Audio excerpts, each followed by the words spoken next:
തന്നെയാണ്. പക്ഷെ നമുക്ക് എന്ത് കിട്ടുന്നില്ല, നമുക്ക് ഒരു സമയമില്ല അല്ലെ, എനിക്ക് അതിന് സമയമില്ല, ഇതിന് സമയം കിട്ടിയില്ല, ഒരുപാട് കംപ്ലൈന്റ് പറയും അല്ലെ, എനിക്ക് സമയമില്ലാത്തതാണ്. ശരിക്കും പറഞ്ഞാൽ സമയനിഷ്ഠത എന്ന് പറയുന്ന സംഭവം, ആ കൃത്യത നമ്മൾ പാലിക്കേണ്ട, പഠിക്കേണ്ട ഏറ്റവും ശരിയായ പ്രായമാണ് നിങ്ങളുടെ ഇപ്പോൾ.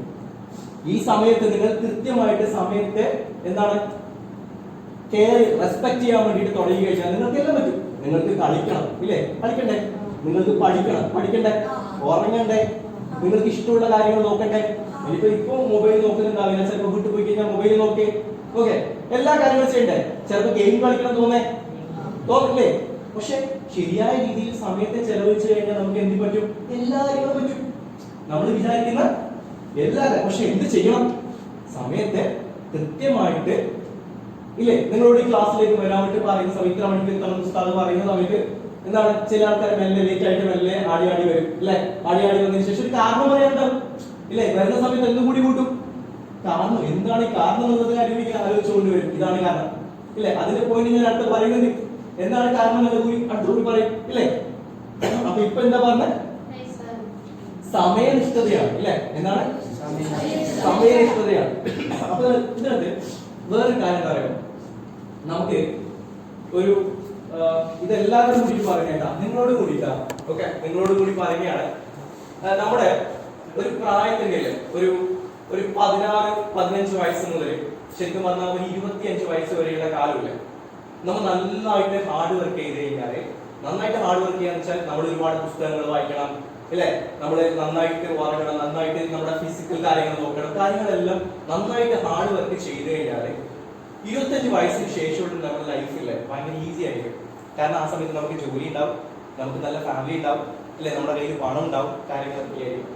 പക്ഷെ 15 വയസ്സ് മുതൽ 25 വയസ്സ് വരെ ഇങ്ങനെ ഉറപ്പടിച്ച് ഇങ്ങനെ കളിച്ച് നടന്നു കഴിഞ്ഞാൽ എന്തായിരിക്കും സംഭവിക്കുന്നത്, 25 വയസ്സിന് ശേഷം നമ്മുടെ കയ്യിൽ നിന്നുണ്ടാവില്ല, പണം ഉണ്ടാവില്ല, സമ്പത്ത് ഉണ്ടാവില്ല, ഫാമിലി ഉണ്ടാവില്ല ഇല്ലേ, നമുക്കൊരു ജോലി ഉണ്ടാവില്ല, ഒന്നും ഉണ്ടാവില്ല. അപ്പൊ ശരിയായിട്ടുള്ള ഒരു പ്രായമല്ലേ നിങ്ങളുടേത് അല്ലെ. ഈ സമയം മുതൽ നിങ്ങൾ നല്ല പോലെ എഫേർട്ട് എടുത്ത് പഠിക്കാൻ വേണ്ടിയിട്ട് തുടങ്ങി കഴിഞ്ഞാൽ എന്തായിരിക്കും സംഭവിക്കുക, എന്താണ്, നല്ല ജോലി ഉണ്ടാവും അല്ലെ, നല്ല ഫാമിലി ഉണ്ടാവും, നല്ല പണം ഉണ്ടാവും ഇല്ലേ, എല്ലാ കാര്യങ്ങളും ഉണ്ടാവില്ലേ, എല്ലാ കാര്യങ്ങളും നമുക്ക് ഉണ്ടാവും. അപ്പൊ ശരിക്കും പറഞ്ഞാൽ നമുക്ക് എല്ലാവർക്കും എന്തുണ്ട്, കൃത്യമായിട്ടുള്ള സമയമുണ്ട്.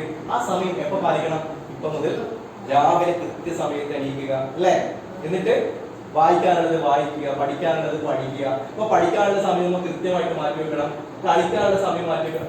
കളിക്കണ്ടേ, പഠിച്ചുകൊണ്ടിരുന്നാൽ മതിയാ ഇല്ല, നമ്മൾ കളിക്കണം, ജീവിതത്തിൽ നമ്മൾ കളിക്കണം ഇല്ലേ, കളിക്കണം, പിന്നെ പഠിക്കണം, എല്ലാ കാര്യങ്ങളും ചെയ്യണം. നമുക്ക് എല്ലാത്തിനും സമയം വേണം. അതിന് കൃത്യമായിട്ടുള്ള സമയനിഷ്ഠത ആര് പാലിക്കണം, നമ്മള് പാലിക്കണം.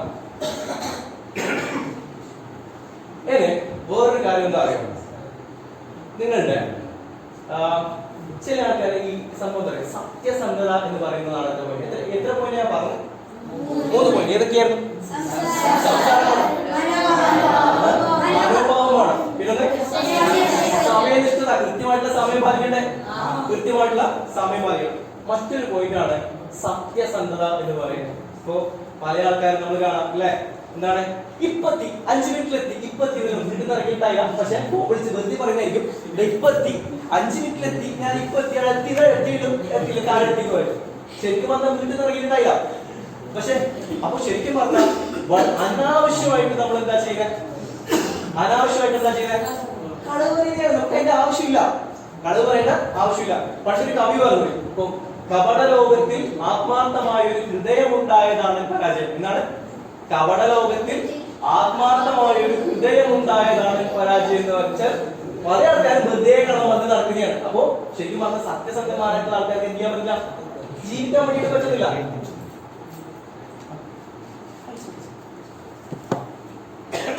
എന്താ പറഞ്ഞത്, പറ്റുന്നില്ല. അപ്പോ വേറൊരു കാര്യം,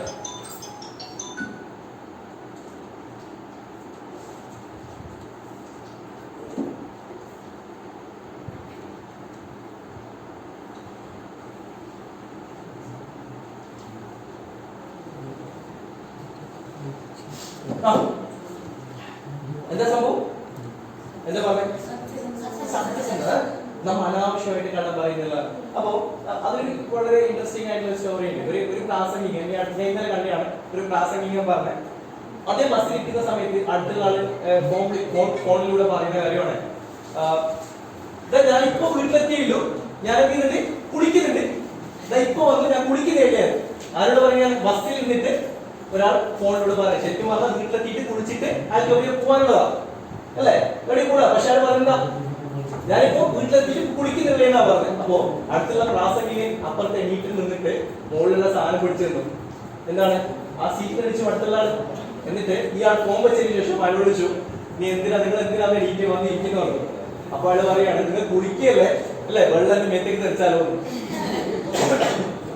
അപ്പൊ ശരിക്കും പറഞ്ഞാൽ എന്താ, അനാവശ്യമായിട്ട് നമ്മൾ കളവ് പറയേണ്ട ആവശ്യമില്ല. അനാവശ്യമല്ല, നിങ്ങൾ ആലോചിച്ച് നോക്ക്. എന്താണ് മുത്തുനബി സല്ലല്ലാഹു അലൈഹി വസല്ലം എന്താണ് ലോക പ്രശസ്തനായത്, ആൾക്കാർക്കൊക്കെ പ്രിയങ്കരനാവാനുള്ള കാരണം എന്തായിരുന്നു? സത്യസന്ധതയായിരുന്നു അല്ലെ. മഹാത്മാഗാന്ധി ലോക പ്രശസ്തനായിട്ടുള്ള വ്യക്തിയാവാനുള്ള കാരണം എന്തായിരുന്നു? സത്യസന്ധത. അപ്പൊ ഈ സത്യസന്ധത എന്ന് പറയുന്ന ആ ഒരു മൂല്യമില്ലേ, അത് ശരിക്കും പറഞ്ഞാൽ മുറുകെ പിടിക്കുന്ന ആൾക്കാർക്ക് തീർച്ചയായിട്ടും എന്തുണ്ടാവും? വിജയം ഉണ്ടാവും എന്നുള്ളതാണ്. അപ്പോ ഞാൻ എത്രാമത്തെ പോയിന്റ് നിങ്ങളോട് പറഞ്ഞേ? ഏതൊക്കെയായിരുന്നു? സംസാരിക്കണം ഇല്ലേ, പിന്നെ നല്ല മനോഭാവം ഉണ്ടാവണ്ടേ. നമുക്ക് പറ്റില്ലാതെ മാറിയിരിക്കാൻ പറ്റും. പക്ഷെ നിന്ന് കഴിഞ്ഞാൽ നമ്മൾ ബാക്കിലായി പോകും. പക്ഷെ നമുക്ക് പറ്റും ഇല്ലേ, നമുക്ക് ചെയ്യാൻ വേണ്ടി പറ്റും എന്നുള്ള വിശ്വാസം വന്നു കഴിഞ്ഞാൽ എന്തായിരിക്കും? നമുക്ക് എല്ലാ കാര്യങ്ങളും ചെയ്യാൻ വേണ്ടിയിട്ട് പറ്റും. മൂന്നാമത്തെ കാര്യം എന്താ? സമയനിഷ്ഠത കൃത്യമായിട്ട് നമ്മൾ പാലിക്കണം എന്നുള്ളതാണ്. അത് കഴിഞ്ഞതിന് ശേഷം ഞാൻ നിങ്ങളോട് എന്താ പറഞ്ഞേ? സത്യസന്ധത വെച്ച് കഴിഞ്ഞാല് സത്യം കള്ളം പറയാൻ വേണ്ടിയിട്ട് പാടില്ല. നമ്മൾ സത്യം മാത്രമേ പറയാൻ വേണ്ടി. നിങ്ങൾക്ക് ക്രിയേറ്റിവിറ്റി എന്ന് പറയുന്ന വാക്ക് കേട്ടില്ല? ക്രിയേറ്റിവിറ്റി എന്ത്? പുതുമയുള്ള കാര്യങ്ങൾ ചെയ്യാം കേട്ടോ. നിങ്ങൾ ക്രിയേറ്റിവിറ്റി, പുതുമയുള്ള കാര്യങ്ങൾ നമ്മൾ ചെയ്യാം. നിങ്ങൾ ഞാനൊരു എക്സാമ്പിൾ പറയാം. ഒരു അധ്യാപകരില്ലേ, ആര്? അധ്യാപകൻ 6ാം ക്ലാസ്. എത്രാം ക്ലാസ്സാണ്? ക്ലാസ്സിൽ പോയിരുന്നു. നിന്നതിന് ശേഷം ബോർഡിന്റെ അടുത്ത് നിന്നിട്ട് അദ്ദേഹം പറഞ്ഞു, എനിക്ക് ഭയങ്കര തലവേദനയാണ്, എനിക്ക് എന്താണ് ചെയ്യേണ്ടതെന്ന് അറിയില്ല, ഭയങ്കര തലവേദനയാണ്. ആര് പറഞ്ഞു? അധ്യാപകൻ കുട്ടികളോട് പറഞ്ഞു. കുട്ടികൾക്കെല്ലാം അധ്യാപനം ഭയങ്കരമായിട്ടുള്ള കാര്യമായിട്ടുള്ള ഒരാളാണ് അല്ലെ. അപ്പൊ അധ്യാപകൻ ഭയങ്കര കാര്യമായിരിക്കും, കുട്ടികൾക്ക് എല്ലാവർക്കും ഭയങ്കരമായിട്ടുള്ള കാര്യമാണ്. അപ്പോ എന്താ സംഭവം എന്ന് വെച്ച് കഴിഞ്ഞാല് പെട്ടെന്ന് അധ്യാപനം ചെയ്തു ബോധം കിട്ട് നേരത്തെ പറഞ്ഞു. നിങ്ങളാണെങ്കിൽ എന്തായാലും ചെയ്യും? നിങ്ങളുടെ ക്ലാസ് വെള്ളം കൊണ്ട് കളിക്കോ? പിന്നെ നിങ്ങൾ വേറെ എന്താ ചെയ്യോ? ടീച്ചർമാരെ വിളിക്കും. പിന്നെ വേറെ ചെയ്യും? നിങ്ങൾക്ക് എഡിപ്പിക്കണ്ടേ? ഞാനാണ് നിന്നെ എഡിപ്പിക്കില്ലേ? ട്രൈ. പക്ഷെ നിങ്ങൾക്ക് പറ്റൂല അല്ലേ, നിങ്ങൾക്ക് പറ്റണമെന്നില്ല അല്ലെ. വലിയ വെയിറ്റ് ആയിട്ടുള്ള ഒരാളാണ്, നിങ്ങളെ കൊണ്ട് പറ്റണം. ചെറിയ കുട്ടികളല്ലേ, പറ്റില്ല. പിന്നെന്താ ചെയ്യാം? ടീച്ചേഴ്സ്, മാഷ് അല്ലെ, മാഷ് അടുത്തുള്ള ക്ലാസ്സിലെ മാഷിനെ പോയിട്ട് വിളിക്കും. ഓക്കെ. അപ്പൊ ആ കുട്ടികൾ എന്ത് ചെയ്തു? ആ കുട്ടികൾ എന്ത് ചെയ്തു? അടുത്തുള്ള ക്ലാസ്സിലെ മാഷിനെ പോയിട്ട് വിളിച്ചു. മാഷ് വന്നു. മാഷ് വന്ന സമയത്ത് മാഷിന് ഒറ്റയ്ക്ക് പൊക്കാൻ പറ്റുമോ? ഒറ്റയ്ക്ക് പറ്റുമോ? അത് ബാക്കിയുള്ള മാഷന്മാരെ കൂടി വിളിച്ചു. എല്ലാ മാഷന്മാരും കൂടി ഇടത്തേക്ക് വന്നു, ക്ലാസ്സിലേക്ക് വന്നു. എന്നിട്ട് മാഷിനെ പൊക്കിയിട്ട് ഒരു ഡെസ്കിന്റെ മുകളിൽ നല്ല വൃത്തിയുള്ള ഒരു സ്ഥലത്ത് കിടത്തിനു ശേഷം ഒരു മാഷ് ചോദിക്കുന്നുണ്ട്, സാരമില്ല മാഷ, പ്രശ്നമില്ല അല്ലെ, പ്രശ്നമൊന്നും ആക്കേണ്ട ആവശ്യമില്ല, സാരമില്ല, ഒരു പ്രശ്നമില്ല എന്ന് ആര് പറയുന്നുണ്ട്? ഒരു മാഷ് ആരോട് പറയുന്നുണ്ട്? ഈ മാഷിനോട് പറയുന്നുണ്ട്. അപ്പൊ ഓരോ ടീച്ചർ എന്താ ചെയ്യുന്നത്? ആ ജനലിൽ ഓപ്പൺ ആക്കിയിട്ട് എല്ലാവരും സൈഡിൽ നിൽക്കും അല്ലെ, ശുദ്ധവായു കിട്ടട്ടെ എന്ന് ആരോട് പറയുന്നുണ്ട്? ഇല്ല, എല്ലാ ആൾക്കാരോട് പറയുന്നുണ്ട്, എല്ലാവരും മാറി ശുദ്ധവായു കിട്ടട്ടെ എന്ന് പറയുന്നുണ്ട്. അതിന്റെ അടുത്തൊരു ടീച്ചറെ വെള്ളം കൊണ്ട്, ഇപ്പം പറഞ്ഞ പോലെ ആര് പറഞ്ഞ വെള്ളം നിൽക്കില്ല, ആരോ പറഞ്ഞു വെള്ളം അല്ലെ, വെള്ളം കൊണ്ട് കളിക്കുന്നത്. ഈ സമയത്ത് ആരെണീക്കും? നമ്മുടെ മാഷ് എണീക്കും. മാഷ് എണീറ്റ് വന്നതിന് ശേഷം ഫസ്റ്റ് വന്നിട്ട് ബോർഡിൽ എഴുതി ഫസ്റ്റ് എയ്ഡ്, പ്രഥമ ശുശ്രൂഷ. ഫസ്റ്റ് എയ്ഡ്, പ്രഥമ ശുശ്രൂഷ. അപ്പൊ കുട്ടികളെല്ലാം പറഞ്ഞു, കുട്ടികൾ മാഷോട് പറഞ്ഞിട്ടുണ്ടാവും, മാഷെ നിങ്ങൾ ഇപ്പൊ തല അല്ലേ എന്താണ് തല അല്ലേ, തലയിൽ താഴെ വീണാണ് ഇല്ലേ. ഞാൻ പോയിട്ട് എന്ത് ചെയ്തു? അപ്പുറത്തെ ക്ലാസ്സിൽ നിന്ന് മാഷിനെ വിളിച്ചോണ്ട് വന്നു. ആ മാഷ് ബാക്കിയുള്ള ആൾക്കാരെ വിളിച്ചു. നിങ്ങളെ ഞാൻ സൈഡ് അല്ലെ നല്ലൊരു സ്ഥലത്ത് കിടത്തി. അതിനുശേഷം എന്ത് ചെയ്തു? ജനലിൽ ഓപ്പൺ ചെയ്തു, വെള്ളം തെളിച്ചു. മാഷ് പറഞ്ഞു, മക്കളെ ബുക്ക് എടുത്തോ, ആദ്യത്തെ പോയിന്റ് നിങ്ങൾ എഴുതിക്കോ. എന്താണ് പോയിന്റ്? ഫസ്റ്റ് എയ്ഡ് ഒന്നാമത്തെ പോയിന്റ് എന്താ? First aid. നെക്സ്റ്റ് ഒന്നാമത്തെ പോയിന്റ് എന്താ? അടുത്തുള്ള എന്താണ്? ആരെ വിളിക്കണം? ഉത്തരവാദിത്തപ്പെട്ടവരെ ആദ്യം വിളിക്കണം. ഒരാൾ തലകറിഞ്ഞു വീണ് കഴിഞ്ഞാൽ എന്താണ്? ഉത്തരവാദിത്തപ്പെട്ട ആൾക്കാരെ വിളിക്കണം. രണ്ടാമത്തെ പോയിന്റ് എന്താ? വൃത്തിയുള്ള സ്ഥലത്ത് കിടത്തണ്ടേ? ഡസ്റ്റിന്റെ മുകളിൽ കിടത്തണ്ടേ? രണ്ടാമത്തെ പോയിന്റ് വൃത്തിയുള്ള സ്ഥലത്ത് നിങ്ങളെ കിടത്തണം. മൂന്നാമത്തെ ജനലുകളെല്ലാം തുറക്കണം അല്ലേ? ആ സാധനങ്ങളെല്ലാം എന്തിനു വേണ്ടിട്ടാ ചെയ്യുന്നത്? നല്ല ശുദ്ധവായു എയർ കിട്ടാൻ വേണ്ടിട്ടാ. അത് കഴിഞ്ഞതിന് ശേഷം എന്താ ചെയ്തേ? വെള്ളം തെളിച്ചു അല്ലേ? വെള്ളം തെളിച്ചു. പിന്നെന്താ ചെയ്തേ? അതിന്റെ അടുത്ത് ഒരാളെ കൂടി ചെയ്യുന്നുണ്ടായി. രോഗിയെ ആശ്വസിപ്പിക്കുന്നുണ്ടായിട്ട് ഒരാൾ. ഒരു മാഷ് വന്ന് സാധ്യത മാഷെ അല്ലെ, പ്രശ്നമില്ല അല്ലെ പറയുന്നുണ്ടായില്ലേ? പറയുന്നുണ്ടായി. നിങ്ങൾ ആലോചിച്ച് നോക്കൂ, ഇങ്ങനെ ഒരു മാഷ് നിങ്ങൾക്ക് ഫസ്റ്റ് എയ്ഡ് പഠിപ്പിച്ചു കഴിഞ്ഞാൽ നിങ്ങൾക്ക് അത് മറക്കും? മറക്കില്ല. അപ്പോ ശരിക്കും പറഞ്ഞാൽ നമ്മളെല്ലാവർക്കും ഒരു യുണീക്നെസ് ഉണ്ട്. നമ്മളെല്ലാവരും വ്യത്യസ്തരായിട്ടുള്ള ആൾക്കാരുണ്ട്. എല്ലാവരും ഒരേപോലെയാണോ? നമ്മുടെ സ്വഭാവം വ്യത്യസ്തമാണ് അല്ലെ? നമ്മുടെ ആശയങ്ങൾ, ചിന്തകൾ എല്ലാം വ്യത്യാസമാണ്. അപ്പൊ നമുക്ക് എല്ലാവർക്കും എന്തുണ്ട്?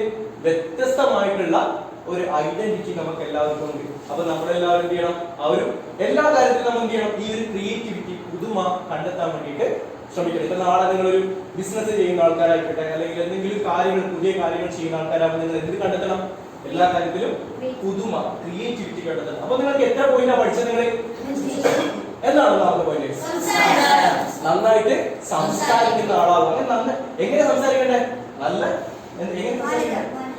മാന്യതയോട് കൂടിയിട്ട്, പിന്നെ റെസ്പെക്റ്റോട് കൂടി, പിന്നെ എന്താ സംസാരിക്കുക? എങ്ങനെ? കോൺഫിഡന്റോട് കൂടി, പിന്നെ എന്താ ചെയ്യണം? മനോഹരമായിട്ട് സംസാരിക്കണം. എന്താണ് മനോഹരമായിട്ട് സംസാരിക്കുക എന്ന് വെച്ച് കഴിഞ്ഞാൽ ആൾക്കാർക്ക് ഇഷ്ടപ്പെടണം നമ്മൾ സംസാരിക്കുന്ന കാര്യം ഇല്ലേ? കുറെ ആൾക്കാരുണ്ട് ഭയങ്കര കുത്തുവാക്കായിട്ട് സംസാരിക്കുന്നതായിരിക്കും ഇല്ലേ? ആൾക്കാർക്ക് ഇഷ്ടപ്പെടേയില്ല അല്ലേ? അങ്ങനത്തെ ആൾക്കാരില്ലേ? ഇല്ലേ? അങ്ങനത്തെ ആൾക്കാരുണ്ട്. പക്ഷെ അങ്ങനത്തെ ആൾക്കാർ ഇഷ്ടപ്പെടുമോ? ഇല്ല. അപ്പൊ വളരെ നന്നായിട്ട് സംസാരിക്കുക എന്നുള്ളതാണ് ഒന്നാമത്തെ കാര്യം അല്ലേ? രണ്ടാമത്തെ കാര്യം ഞാൻ നിങ്ങളോട് എന്താ പറഞ്ഞേ? മനോഭാവം. നല്ല മനോഭാവം. എങ്ങനെ മനോഭാവം ഉണ്ടാവണം? എങ്ങനത്തെ മനോഭാവമാണ് വേണ്ടത്? ഫ്രണ്ടിലേക്ക് വരുമോ അല്ലെ? എല്ലാ കാര്യത്തിലും ഫ്രണ്ടിലേക്ക് വരുമോ? എങ്ങനെ ഫ്രണ്ടിലേക്ക് വരണം? എനിക്ക് ചെയ്യാൻ വേണ്ടി പറ്റും. ഇപ്പൊ അറാഫിലാൻ വേണ്ടി പോകുന്ന നിങ്ങൾ എങ്ങനെ തിരിക്കേണ്ടേ? ശരിക്കും പറഞ്ഞാൽ എനിക്ക് പറ്റുമോ, എന്നെ കൊണ്ട് കഴിയോ ഇല്ലേ? അങ്ങനെ തിരിക്കുന്നതിന് പകരം എനിക്കിത് പറ്റുമെന്ന് ചിന്തിച്ചു കഴിഞ്ഞാൽ ചിലപ്പോൾ 2.5 കൊല്ലം എടുക്കുന്ന ഓഫീസിൽ നിങ്ങളെ പഠനം ചിലപ്പോ എന്താണ് 6 മാസത്തിൽ 1 വർഷത്തിൽ തീരും ഇല്ലേ? എന്നെ കൊണ്ട് പറ്റില്ല എന്ന് പറഞ്ഞു കഴിഞ്ഞാൽ ചിലപ്പോൾ 4-5 കൊല്ലം എടുക്കും. ഇല്ലെങ്കിൽ കമ്മിറ്റിക്കാർ ലാസ്റ്റ് പുറത്താകും ഇല്ലേ? പറ്റുമോ? അപ്പൊ ശരിക്കും പറഞ്ഞാൽ എന്നെ കൊണ്ട് പറ്റും എന്ന് വെച്ച് കഴിഞ്ഞാൽ ശരിക്കും പറഞ്ഞാൽ എന്തായിരിക്കും? അങ്ങനെ ഒരു വിശ്വാസം വന്നു കഴിഞ്ഞാൽ ഒരു 6 മാസം 1 കൊല്ലത്തിലോ നിങ്ങൾക്ക് എന്ത് ചെയ്യാൻ പറ്റും? പെട്ടെന്ന് ഹാഫിളായിട്ട് അത് കംപ്ലീറ്റ് ചെയ്തിട്ട്. പിന്നെ വേറൊരു കാര്യം എന്താ? ഹാഫിളാന്ന് വെച്ച് കഴിഞ്ഞാൽ ചെറിയ കാര്യമാണ്, ചെറിയ കാര്യമല്ല. അത് എത്രയോ ആൾക്കാരിൽ വളരെ കുറച്ച് ആൾക്കാർക്ക് മാത്രം കിട്ടുന്ന ഭാഗ്യം കിട്ടിയ ആൾക്കാരാണ് ആര്? എന്ന് പറയുന്നത്. അപ്പൊ ആ ഒരു ഭാഗ്യം എല്ലാവർക്കും കിട്ടില്ല. നിങ്ങളെ ചുറ്റും ഇഷ്ടം പോലെ കുട്ടികളില്ലേ? അതൊക്കെ ആ ഭാഗ്യം കിട്ടിയ, പക്ഷെ അതിന് കിട്ടാനുള്ള ഭാഗ്യം കിട്ടിയ ആൾക്കാരാണ് നിങ്ങൾ. അപ്പൊ ശരിക്കും പറഞ്ഞാൽ നിങ്ങളുടെ ലൈഫിൽ നിങ്ങൾ ശരിക്കും പറഞ്ഞാൽ ഇനിയിപ്പോ 7ാം ക്ലാസ് 8ാം ക്ലാസ് ഒക്കെ പഠിക്കുന്ന കുട്ടികളാണ്. നെക്സ്റ്റ് 10ാം ക്ലാസ് പഠിക്കും ഇല്ലേ? അത് കഴിഞ്ഞ ശേഷം +2 ഉണ്ടാവും ഇല്ലേ? അത് കഴിഞ്ഞ ശേഷം നിങ്ങൾ ഡിഗ്രി പഠിക്കും. അപ്പൊ അതൊക്കെ എന്ത് ചെയ്യുന്ന ആൾക്കാരാണ്? നിങ്ങൾ പഠിക്കാൻ വേണ്ടി പോകുന്ന ആൾക്കാരാണ്. അതിനുശേഷം നിങ്ങൾ എന്തായിരിക്കും? നല്ലൊരു ജോലി ചെയ്യുമായിരിക്കും. ചിലപ്പോ എന്താണ് ഇസ്ലാമിക് ആയിട്ടുള്ള ടീച്ചിങ് ചെയ്യുമായിരിക്കും. അതുപോലെ തന്നെ ഇതിനകത്ത് ഒരുപാട് ഓപ്ഷൻസ് ഇല്ലേ? ആയി കഴിഞ്ഞാൽ തന്നെ ഒരുപാട് ഓപ്ഷൻസ് ഇമാമാവാൻ വേണ്ടിയിട്ട് പറ്റും. പിന്നെ ഇസ്ലാമിക് കൗൺസിലിംഗ് പറ്റും. പിന്നെ ഉസ്താദിലേക്ക് പറഞ്ഞു തന്നിട്ടുണ്ടാവും ഒരുപാട് ഓപ്ഷൻസ് എന്തിനാകുന്നുണ്ട് ഇല്ല? പ്രശസ്തരായിട്ടുള്ള ഒരുപാട് ഉസ്താദന്മാരില്ലേ? ഉണ്ട്, ഒരുപാട് ആൾക്കാരുണ്ട്. അപ്പൊ ഒരുപാട് ഓപ്ഷൻസ് ഉണ്ട്. അപ്പൊ അതിന് പുറമേ എന്തുണ്ട്? എന്താണ് സിവിൽ സർവീസ് എഴുതിയിട്ട് IAS IPS പോലുള്ള കാര്യങ്ങളൊക്കെ ആവാം ഇല്ലേ? അപ്പൊ ഇതിനെല്ലാം ഇനി ഭാവിയിൽ നിങ്ങൾ എഞ്ചിനീയർ ആയി കഴിഞ്ഞാലും അല്ലെങ്കിൽ എന്താണ് ഡോക്ടർ ആയി കഴിഞ്ഞാലും കളക്ടർ ആയി കഴിഞ്ഞാലും നിങ്ങൾ ഒന്നിച്ച് എന്തുണ്ടാവും? ഇന്ന് പഠിക്കുന്ന ഈ ഒരു 2.5 വർഷക്കാലം പഠിക്കുന്ന ഹാഫിസ് എന്ന് പറയുന്ന ഒരു ഐഡന്റിറ്റി നമ്മുടെ എന്താണ് ലൈഫ് ലോങ്, ഏത് വർഷമോ ഏതുവരെയാണ് നമ്മൾ ജീവിക്കുന്നത് അത്രയും കാലം നിങ്ങൾ ഒന്നിച്ചെന്നുണ്ടാവും. ഈ ഒരു കാലയളവിൽ നിങ്ങൾ പഠിക്കുന്ന ഹാഫിസ് എന്ന് പറയുന്ന ഒരു സംഭവം ഐഡന്റിറ്റി ഉണ്ടാവും. അത് നിങ്ങളെ എല്ലാ കാലത്തെയും പ്രൊട്ടക്ട് ചെയ്യും, സംരക്ഷിക്കപ്പെടും എന്നുള്ളതാണ്. അപ്പോ ബാക്കിയുള്ള ഒരു കുട്ടികൾക്കും കിട്ടാത്ത അല്ലെ, വളരെ കുറച്ച് ആൾക്കാർക്ക് മാത്രം കിട്ടുന്ന ഒരു വലിയ എന്താണ് ഭാഗ്യത്തിന്റെ ഭാഗമാണ്. അപ്പൊ ഈ ഇതൊക്കെ ആവുമ്പോഴും നിങ്ങൾക്ക് എന്ത് വേണം? നല്ല മനോഭാവവും വ്യക്തിത്വവും ഒക്കെ വേണം. അപ്പോ അതില് ഏതൊക്കെ പോയിന്റ്സ് പറഞ്ഞത്? നല്ല സംസാരിക്കുക, നല്ല പോസിറ്റീവ് ആയിട്ടുള്ള മനോഭാവം ഉണ്ടാവുക, പിന്നെ സമയനിഷ്ഠത ഇല്ലേ? നമ്മൾ വെറുതെ സമയത്തെ കളയാൻ പാടില്ല. കൃത്യമായിട്ട് ഡിവൈഡ് ചെയ്യുക എല്ലാത്തിനും. ഞാൻ ഒരു കാര്യം ചോദിക്കട്ടെ, വീട്ടിലെത്തുന്ന സമയത്ത് നിങ്ങൾ മൊബൈൽ നോക്കണ്ട നിങ്ങളോട് പറയായിരിക്കും, നിങ്ങൾ കളിക്കണ്ട എന്ന് പറയുമായിരിക്കും, ഇല്ലേ? പക്ഷെ അത് അങ്ങനെയാണോ? അല്ല. ഇതെല്ലാം ചെയ്യണം. നിങ്ങൾക്ക് ഇഷ്ടപ്പെട്ട കാര്യങ്ങളെല്ലാം തന്നെ ശരിയായ രീതിയിലുള്ള എല്ലാ കാര്യങ്ങളും ചെയ്യണം. പക്ഷെ എങ്ങനെ ചെയ്യണം? കൃത്യമായിട്ടുള്ള സമയം ഡിവൈഡ് ചെയ്തിട്ട് നിങ്ങൾക്ക് അത് ചെയ്യാൻ പറ്റും. നിങ്ങൾക്കുള്ള താല്പര്യമുള്ള എല്ലാ കാര്യങ്ങളും നിങ്ങൾ ചെയ്യേണ്ടതാണ്. അത് എല്ലാവരും ചെയ്യും, ഇല്ലേ? അത് കൃത്യമായിട്ട് സമയത്തോട് കൂടി ചെയ്യാം. പിന്നെ മൂന്നാമത്തെ കാര്യം എന്താ പറഞ്ഞത്? നാലാമത്തെ എന്താണ് സത്യസന്ധത പറഞ്ഞത്? കള്ളം പറയാൻ വേണ്ടിയിട്ട് പാടില്ല. സത്യസന്ധത എന്ന് പറയുന്ന ആ ഒരു മൂല്യം ഉയർത്തിപ്പിടിക്കുന്ന ആൾക്കാരെല്ലാം എന്ത് ചെയ്തിട്ടുണ്ട്? ലോകത്ത് വലിയ നിലയിൽ എത്തിയിട്ടുണ്ട്. അപ്പൊ നിങ്ങൾ എന്താണ് നാളെ വലിയ നിലയിലെത്തണം. അപ്പൊ എന്ത് ചെയ്യണം? സത്യസന്ധത എന്ന് പറയുന്ന മൂല്യം എപ്പോഴും ഉയർത്തിപ്പിടിച്ചുകൊണ്ട് തന്നെ കാര്യങ്ങളെല്ലാം ചെയ്യണം, അല്ലെ? അത് കഴിഞ്ഞ ശേഷം എന്താ പറഞ്ഞത്? ക്രിയേറ്റിവിറ്റി ആണ്, അല്ലെ? പുതുമ കണ്ടെത്തണം. നിങ്ങളുടെ അയാൾ അതായി, അല്ലെ? അയാൾ ഒരു ഡോക്ടറായി, അങ്ങനെയാണെങ്കിൽ ഞാനും ഒരു ഡോക്ടർ ആവട്ടെ, അല്ലെ? അല്ലെങ്കിൽ എന്താണ്? അയാൾ ഒരു ലോയറായി, വക്കീലായി, അതുകൊണ്ട് ഞാനും ഒരു വക്കീലായി. അങ്ങനെയല്ല. നിങ്ങൾക്ക് നിങ്ങളുടേതായിട്ടുള്ള ഒരു എന്തുണ്ട്? ക്രിയേറ്റിവിറ്റി സാധനമുണ്ട്. അപ്പൊ അതുകൊണ്ട് നിങ്ങൾ എന്താവേണ്ടത്? ആരാ തീരുമാനിക്കേണ്ടത്? നിങ്ങളാണ് തീരുമാനിക്കേണ്ടത്. നിങ്ങൾ നോക്ക്, ഒരു 12 വയസ്സൊക്കെ ആവുന്ന സമയത്ത് ആൾക്കാരുടെ വ്യക്തിത്വം മൊത്തം രൂപീകരിച്ചിട്ടുണ്ടാവും. എന്താണ്? ഒരാളുടെ വ്യക്തിത്വം ഇല്ലേ, ഒരു 12 വയസ്സാവുന്ന സമയത്ത് തന്നെ മൊത്തത്തിൽ സെറ്റ് ആയിട്ടുണ്ടാവും. പിന്നെ അതിനകത്ത് ചേഞ്ച് ചെയ്യണമെങ്കിലില്ലേ, ഇപ്പൊ ഇന്നും കുറെ ആൾക്കാർക്ക് എന്ത് ചെയ്യില്ല, ഞാനിനി ഭാവിയിൽ എന്താവണം എന്നുള്ളതിനെ കുറിച്ച് ഒരു ഐഡിയ ഇല്ല, ഞാൻ എന്താവേണ്ടത് എന്നുള്ളതിനെ കുറിച്ച് ഒരു ഐഡിയ ഇല്ല. പക്ഷെ ശരിക്കും പറഞ്ഞാൽ 12 വയസ്സിൽ തന്നെ അത് എന്തായിട്ടുണ്ട്? ഓൾറെഡി സെറ്റ് ആയിട്ടുണ്ട്. പണ്ട് APJ അബ്ദുൽ കലാം പറഞ്ഞൊരു കാര്യമുണ്ട്, നിങ്ങൾക്ക് നിങ്ങളെ മാറ്റാൻ വേണ്ടി പറ്റില്ല, നിങ്ങളെ ശീലങ്ങളെ മാറ്റാതെ എന്ന് പറയുന്ന ഒരു ലൈൻസ് ഉണ്ട്, ഒരു കോട്ട്, അല്ലെ? എന്താണ്? നിങ്ങൾക്ക് നിങ്ങളെ മാറ്റാൻ വേണ്ടി പറ്റില്ല. എങ്ങനെ? നിങ്ങൾക്ക് നിങ്ങളെ മാറ്റാനേ പറ്റില്ല. നിങ്ങൾ ഇപ്പോൾ ഉണ്ട്, നിങ്ങൾക്ക് നിങ്ങളെ മാറ്റാനേ പറ്റില്ല. പക്ഷെ എന്താണ്? നിങ്ങളെ ശീലങ്ങളെ മാറ്റാൻ, നിങ്ങളെ ശീലങ്ങൾ മാറ്റിക്കഴിഞ്ഞാൽ എന്ത് ചെയ്യാൻ പറ്റും? നിങ്ങളെ മാറ്റാൻ വേണ്ടിയിട്ട് പറ്റും. അപ്പൊ അതുകൊണ്ട് എപ്പോഴും എന്താണ്? കുറച്ച് അതിരാവിലെ എണീക്കുക, അല്ലെ? കുറച്ച് കൂടുതൽ വായിക്കുക, കുറച്ചുകൂടെ കൂടുതൽ പഠിക്കുക. അങ്ങനെ ശീലങ്ങളിൽ മാറ്റങ്ങൾ വരുത്തുമ്പോൾ ആരെ മാറ്റാൻ വേണ്ടി പറ്റും? നമുക്ക് നമ്മളെ മാറ്റാൻ വേണ്ടി പറ്റും. മനസ്സിലായില്ലേ? അപ്പോ നമ്മൾ പഠിച്ച കാര്യം ലാസ്റ്റ് ആയിട്ട് പറഞ്ഞേ എന്താ പറഞ്ഞേ? വ്യക്തിത്വം, നല്ല പേഴ്സണാലിറ്റി നമുക്ക് എല്ലാവർക്കും ഉണ്ടാവണം. നാളെ മുതൽ നമ്മൾ സംസാരിക്കാൻ വേണ്ടിയിട്ട് തുടങ്ങും. ക്ലിയർ? നമ്മൾ സംസാരിക്കാൻ വേണ്ടിയിട്ട് തുടങ്ങും. എന്താ സംസാരിക്കാം? ആൾക്കാരുടെ ആകർഷകമായിട്ട് സംസാരിക്കും, നല്ല വിനയത്തോട് കൂടിയിട്ട്, ഇല്ലേ? സുന്ദരമായിട്ട് സംസാരിക്കും, മനോഹരമായിട്ട് സംസാരിക്കും, ഇല്ലേ? എല്ലാവരോടും സംസാരിക്കും. അപ്പൊ പിന്നെന്താ? മനോഭാവം പോസിറ്റീവ്, എപ്പോഴും പോസിറ്റീവ് ആയിട്ടുള്ള മനോഭാവത്തോട് കൂടി ചിന്തിക്കും. എന്നെക്കൊണ്ട് പറ്റില്ല എന്ന് വിചാരിച്ചു കഴിഞ്ഞാൽ പറ്റില്ല, പക്ഷെ പറ്റുമെന്ന് വിചാരിച്ചു കഴിഞ്ഞാൽ വളരെ പെട്ടെന്ന് പറ്റും, വളരെ പെട്ടെന്ന് പറ്റും. പിന്നെന്താ പറഞ്ഞത്? സമയനിഷ്ഠതയാണ് പറഞ്ഞത്. സമയനിഷ്ഠത എന്താ? നമുക്ക് എല്ലാത്തിനും സമയം വേണം, അത് കൃത്യമായിട്ട് ഡിവൈഡ് ചെയ്യണം, ഇല്ലേ? കൃത്യമായിട്ട് ഡിവൈഡ്. അങ്ങനെയാണെങ്കിൽ നമുക്ക് എല്ലാം പറ്റും, എല്ലാം ചെയ്യാനുള്ള സമയം ഉണ്ടാവും. മനസ്സിലായി? പിന്നെന്താ പറഞ്ഞത്? സത്യസന്ധത. എന്താണ് സത്യസന്ധത പറഞ്ഞത്? സത്യം മാത്രം പറയാം. സത്യം എന്ന് പറയുന്ന ആ ഒരു മൂല്യം, സത്യസന്ധത എന്ന് പറയുന്ന മൂല്യം ഉയർത്തിപ്പിടിച്ചു കഴിഞ്ഞാൽ എന്തായിരിക്കും? ജീവിതത്തിൽ വിജയം. അങ്ങനെ സത്യസന്ധത എന്ന് പറയുന്ന ഒരു മൂല്യം ഉയർത്തിപ്പിടിച്ച ആൾക്കാരെല്ലാം എന്തായിട്ടുണ്ട്? ലോകത്തില് വിജയിച്ചിട്ടുണ്ട്. പിന്നെന്താ? എല്ലാത്തിനും ഒരു പുതുമ കാണാൻ വേണ്ടിയിട്ട് ട്രൈ ചെയ്ത് നിങ്ങളുടേതായിട്ടുള്ള ഒരു കോൺട്രിബ്യൂഷൻ. അയാൾ ചെയ്യുന്ന പോലെ ഇയാൾ ചെയ്യുന്ന പോലെ വീണ്ടും നമ്മൾ കോപ്പി അടിക്കുകയല്ല, നമ്മുടേതായിട്ടുള്ള ഒരു കോൺട്രിബ്യൂഷൻ ആർക്ക് കൊടുക്കാൻ വേണ്ടിയിട്ട് പറ്റണം? നമുക്ക് കൊടുക്കാൻ വേണ്ടിയിട്ട് പറ്റണം. അപ്പോ ഇങ്ങനൊരു ഞാനത് വൈൻഡപ്പ് ചെയ്യാണ്. പിന്നെ ഇങ്ങനൊരു ഓപ്പർച്യൂണിറ്റി തന്നതിൽ ഷെമീർക്കും അതുപോലെ തന്നെ കമ്മിറ്റിക്കും ഞാൻ ഹൃദയം നിറഞ്ഞ നന്ദി അറിയിക്കുകയാണ്. അതുപോലെ തന്നെ ക്ലാസ് കേട്ടിരുന്ന പ്രിയപ്പെട്ട കുട്ടികൾക്ക് നിങ്ങൾക്ക് എന്ത് സംശയം, ഞാൻ എടുക്കുന്നത് കരിയർ ഗൈഡൻസ് ആണ്. Career guidance in the sense 10ാം class കഴിഞ്ഞതിന് ശേഷം ഏത് കോഴ്സാണ് എടുക്കേണ്ടത്, അതുപോലെ തന്നെ +2 കഴിഞ്ഞതിന് ശേഷം ഏത് കോഴ്സാണ് എടുക്കേണ്ടത് സ്റ്റുഡൻസിന് പറഞ്ഞു കൊടുക്കുന്ന ഒരു കരിയർ ഗൈഡൻസ് കൗൺസിലറാണ് ഞാൻ. അപ്പോൾ ഇനി ഭാവിയിൽ നിങ്ങൾക്ക് കരിയർ റിലേറ്റഡ് ആയിട്ടുള്ള